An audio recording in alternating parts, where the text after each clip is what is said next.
आज मेरी बेटी की पहली सालगिरह है। मैं केक लेकर आया हूँ और साथ में मोमबत्तियां भी जल रही हैं, मगर हैप्पी बर्थडे कहने के लिए सिर्फ मैं हूँ और उसकी माँ नहीं है।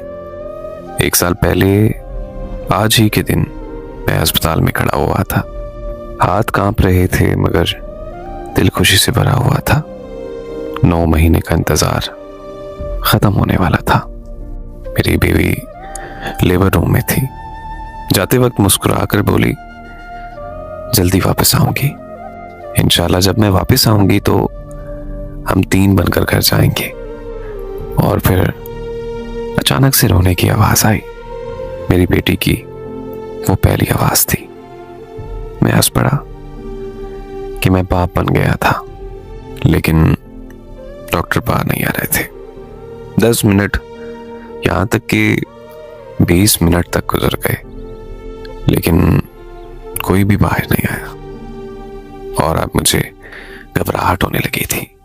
फिर एक नर्स दौड़ती हुई आई और वो बोली, इमरजेंसी।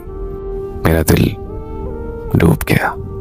ठीक 45 मिनट बाद डॉक्टर साहब बाहर आया। उसकी आंखें झुकी हुई थी। उसने कहा, हमें बहुत अफसोस है, उनका बहुत ज्यादा खून बह गया था और हम उन्हें नहीं बचा सके। मैं डॉक्टर की बात समझ न सका। पहले मैंने पूछा, कौन? बच्ची? उसने कहा, नहीं, आपकी बीवी। उसके मुंह से वो अल्फाज निकलते गए और मेरी दुनिया वहीं रुक गई। मुझे अंदर ले जाया गया।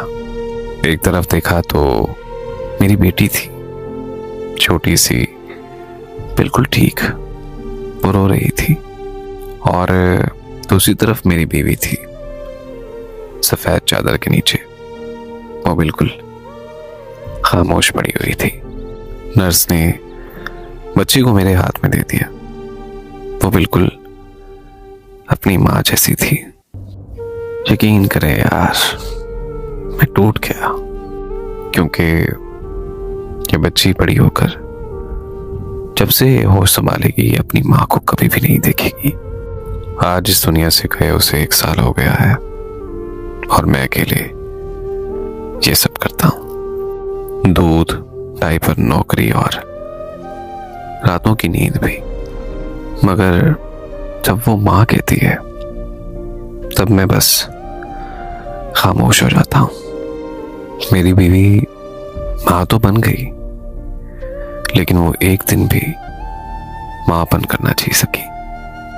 केक पर मोमबत्तियां तो जल रही हैं, मगर जिसने उसे इस दुनिया में लाया है वो खुद अंधेरे में कब की चल बसी है। उसके बगैर रहने का तसव्वुर भी नहीं कर सकता था। और देखो, आज 1 साल गुजर गया है उसके बगैर। कोई लम्हा ऐसा नहीं है जब उसकी याद ना आती हो। मैं दुआ करूंगा कि अल्लाह पाक उसकी मग़फ़िरत फरमाए और जन्नत में आला मकाम अता फरमाए। आमीन।